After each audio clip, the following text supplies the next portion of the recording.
Hello hi, this is doctor Navitha Rahul Gulve, early interventionist. మనం ఈ వివిధ కాలంలో చూస్తున్నాం, పిల్లలు లెర్నింగ్ డిజబిలిటీ అనే ప్రాబ్లం అనేది చాలా ఎక్కువైంది. అంటే పిల్లలు ఇప్పుడు స్కూల్ నుంచి మనకు చాలా రకాలుగా కంప్లైంట్స్ వస్తుంటాయి. మీ అబ్బాయి బోర్డు మీద నుంచి కాపీ చేయట్లేదు, వేరే పిల్లల్ని డిస్టర్బ్ చేస్తున్నాడు, ఉల్టా రాస్తున్నాడు, కొంచెం అటెంటివ్గా ఉండట్లేదు క్లాస్లో, ఇవన్నీ మనం వింటుంటాం పేరెంట్స్ మీటింగ్కి వెళ్ళినప్పుడు. సో ఇది ఏ విధంగా లెర్నింగ్ డిజబిలిటీ అనేది ఏంటి అని అంటే, లెర్నింగ్ డిజబిలిటీ అనేది ఒక న్యూరల్ డెవలప్మెంటల్ డిజార్డర్ అన్నట్టు.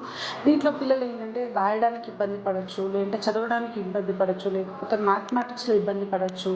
కొంతమంది పిల్లలు ఏంటంటే రాయడం చదవడం రెండు ఇబ్బంది ఉంటుంది, కొంతమంది పిల్లల్లో మాత్రం ఓన్లీ రాయడం ఇబ్బందిగా ఉంటుంది. ఇవన్నీ మనం అసెస్మెంట్ చేస్తే అర్థమవుతుంది ఇది నిజంగా లెర్నింగ్ డిజబిలిటీనా లేకపోతే ల్యాక్ ఆఫ్ అటెన్షనా, ఎందువల్ల ఇట్లా అవుతుంది. సో మనం స్కూళ్ళకి వెళ్ళినప్పుడు ఏంటంటే వాళ్ళు మిర్రర్ ఇమేజెస్ ఏమైనా రాస్తున్నారా, లైక్ 3కి మిర్రర్లో చూస్తే మనకు ఉల్టా ఎలా కనిపిస్తుందో అలా ఏమైనా రాస్తున్నారా, కొన్ని లెటర్స్కి కన్ఫ్యూజ్ అవుతున్నారా, ఇటువైపు కవ్ తీసుకోవాలా అటువైపు కవ్ తీసుకోవాలా అని, లేకపోతే మ్యాథమెటిక్స్ మనం ఎన్నిసార్లు వాళ్ళకి అడిషన్ సబ్స్ట్రాక్షన్స్ చెప్పినా కూడా వాళ్ళకి అర్థం అవ్వట్లేదా, లేకపోతే బోర్డు మీద ఒక 4 లైన్స్ ఉంటే ఓన్లీ 2 లైన్సే కాపీ చేస్తున్నారా, ఫస్ట్ లైన్ రాసి థర్డ్ లైన్కి స్కిప్ అయిపోయి థర్డ్ లైన్ రాస్తున్నారా, సెకండ్ లైన్ స్కిప్ చేస్తున్నారా అనేది మనం చూస్తూ ఉంటాం ఈ మధ్యకాలంలో.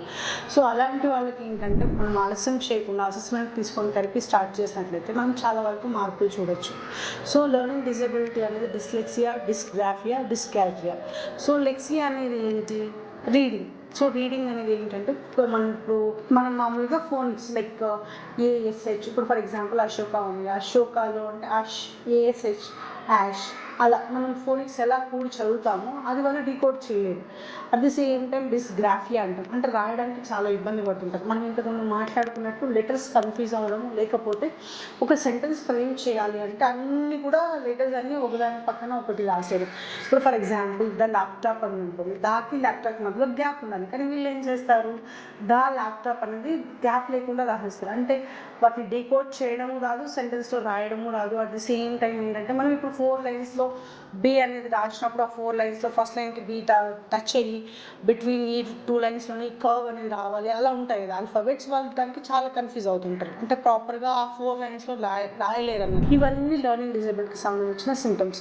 ఈ 1-2 సింటమ్స్ ఉంటే నిజంగానే మా బాబుకి కానీ పాపకు కానీ లెర్నింగ్ డిజబిలిటీ అని మీకు ఏమైనా డౌట్ ఉంటే మీకు దగ్గరలో ఉన్న ఏ అశోక రీహాబ్ చైల్డ్ డెవలప్మెంట్ సెంటర్కి వెళ్ళినా మేము అసెస్మెంట్ తీసుకుంటాము. అసెస్మెంట్ తీసుకున్న తర్వాత నిజంగా వాళ్ళకి థెరపీ అనేది అవసరమా. దీనివల్ల ఏమంటే లెర్నింగ్ డిజబిలిటీ వల్ల ఎస్కేపిజం బిహేవియర్ అనేది స్టార్ట్ అవుతుంది. వాళ్ళు చదవడానికి ఇంట్రెస్ట్ ఉండదు, వాళ్ళు కూర్చొని రాయరు, కూర్చోరు, చదవరు. ఇంకా మనం ఎన్నిసార్లు వాళ్ళకి భయపట్టించినా, తిట్టినా, కొట్టినా ఓకే వాళ్ళు అడాప్ట్ చేసుకుంటారు, కానీ కూర్చోడానికి రాయడానికి అనేది ఇష్టపడరు, ఎందుకంటే వాళ్ళకి అర్థం అవ్వట్లేదు కాబట్టి. ఇలాంటి సమస్యల్లో ఉంటే అశోక చైల్డ్ డెవలప్మెంట్కి వచ్చినట్లయితే డెఫినెట్గా మనం అసెస్మెంట్ తీసుకొని నిజంగా అవసరం ఉందా లేదా అనేది అయితే మనం చెప్పచ్చు.